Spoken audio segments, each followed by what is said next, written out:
Next day, a little before noon, Spargo found himself in one of those pretentious yet dismal Bayswater squares, which are almost entirely given up to the trade, calling, or occupation of the lodging and boarding house keeper. They are very pretentious, those squares, with their many-storied houses, their stuccoed frontages, and their pilastered and balconied doorways. Innocent country folk, coming into them from the neighbouring station of Paddington, take them to be the residences of the dukes and earls who, of course, live nowhere else but in London. They are further encouraged in this belief by the fact that young male persons in evening dress are often seen at the doorways in more or less elegant attitudes. These, of course, are taken by the country folk to be young lords enjoying the air of Bayswater, but others, more knowing, are aware that they are Swiss or German waiters whose linen might be cleaner.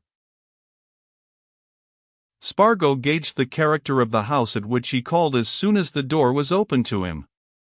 There was the usual smell of eggs and bacon, of fish and chops, the usual mixed and ancient collection of overcoats, wraps, and sticks in the hall, the usual sort of parlour-maid to answer the bell. And presently, in answer to his inquiries, there was the usual type of landlady confronting him, a more than middle-aged person who desired to look younger, and made attempts in the way of false hair, teeth, and a little rouge, and who wore that somewhat air and smile which in its wearer, under these circumstances, always means that she is considering whether you will be able to cheat her or whether she will be able to see you. "You wish to see Miss Bayliss," said this person, examining Spargo closely. "Miss Bayliss does not often see anybody." "I hope," said Spargo politely, "that Miss Bayliss is not an invalid?" "No, she's not an invalid," replied the landlady, "but she's not as young as she was, and she's an objection to strangers." "Is it anything I can tell her?" "No," said Spargo. "But you can, if you please, take her a message from me. Will you kindly give her my card, and tell her that I wish to ask her a question about John Maitland of Market Milcaster, and that I should be much obliged if she would give me a few minutes?" "Perhaps you will sit down," said the landlady.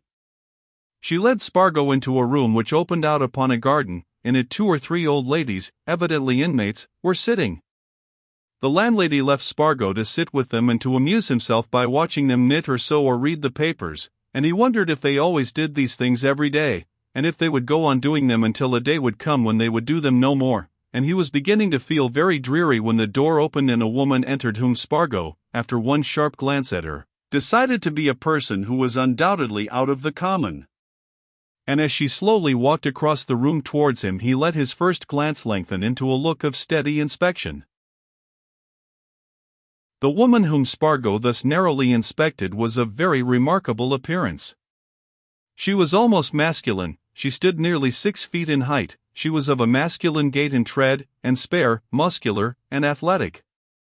What at once struck Spargo about her face was the strange contrast between her dark eyes and her white hair. The hair, worn in abundant coils round a well-shaped head, was of the most snowy whiteness, the eyes of a real coal-blackness, as were also the eyebrows above them. The features were well cut and of a striking firmness, the jaw square and determined.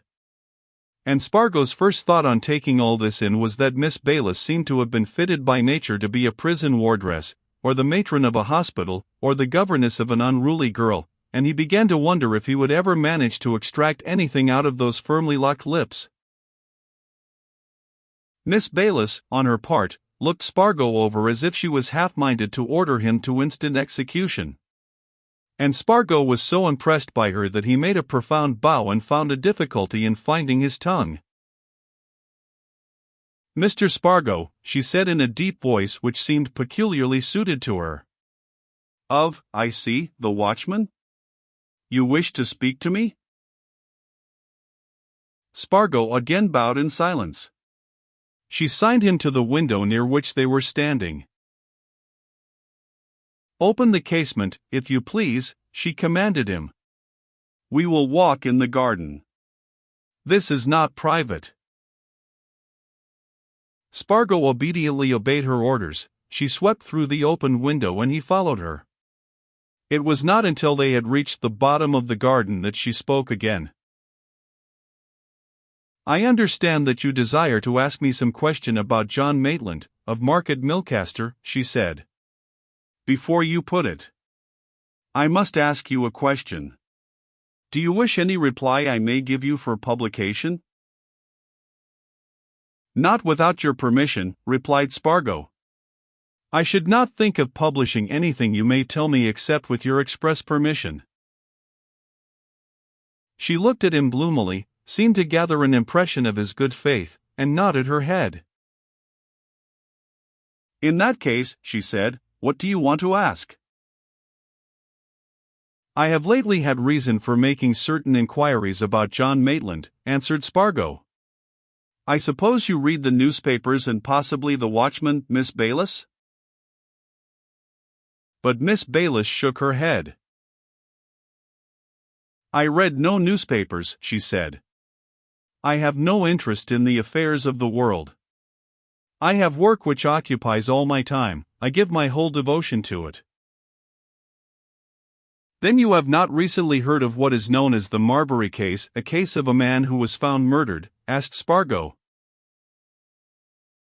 I have not, she answered. I am not likely to hear such things.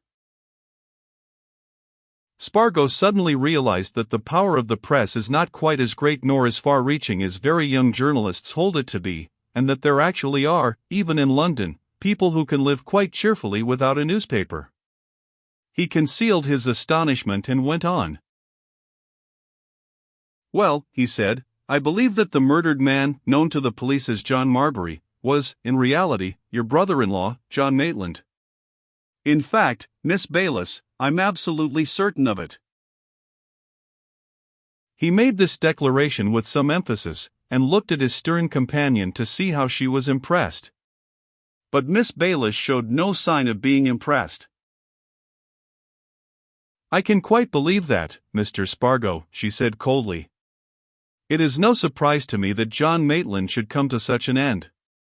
He was a thoroughly bad and unprincipled man, who brought the most terrible disgrace on those who were, unfortunately, connected with him. He was likely to die a bad man's death. I may ask you a few questions about him, suggested Spargo in his most insinuating manner. You may, so long as you do not drag my name into the papers, she replied. But pray, how do you know that I have the sad shame of being John Maitland's sister-in-law? I found that out at Market Milcaster, said Spargo. The photographer told me, Cooper. Ah, she exclaimed. The questions I want to ask are very simple, said Spargo. But your answers may materially help me. You remember Maitland going to prison, of course? Miss Bayliss laughed a laugh of scorn. Could I ever forget it? She exclaimed. Did you ever visit him in prison? Asked Spargo. Visit him in prison, she said indignantly. Visits in prison are to be paid to those who deserve them, who are repentant, not to scoundrels who are hardened in their sin. All right. Did you ever see him after he left prison? I saw him, for he forced himself upon me, I could not help myself. He was in my presence before I was aware that he had even been released. What did he come for? Asked Spargo. To ask for his son, who had been in my charge, she replied. That's a thing I want to know about, said Spargo. Do you know what a certain lot of people in Market Milcaster say to this day, Miss Bayliss? They say that you were in at the game with Maitland, that you had a lot of the money placed in your charge, that when Maitland went to prison, you took the child away, first to Brighton, then abroad, disappeared with him, and that you made a home ready for Maitland when he came out? That's what's said by some people in Market Milcaster. Miss Bayliss's stern lips curled. People in Market Milcaster, she exclaimed. All the people I ever knew in Market Milcaster had about as many brains between them as that cat on the wall there. As for making a home for John Maitland, I would have seen him die in the gutter, of absolute want, before I would have given him a crust of dry bread. You appear to have a terrible dislike of this man, observed Spargo, astonished at her vehemence. I had, and I have, she answered. He tricked my sister into a marriage with him when he knew that she would rather have married an honest man who worshipped her. He treated her with quiet, infernal cruelty. He robbed her and me of the small fortunes our father left us. Ah, said Spargo.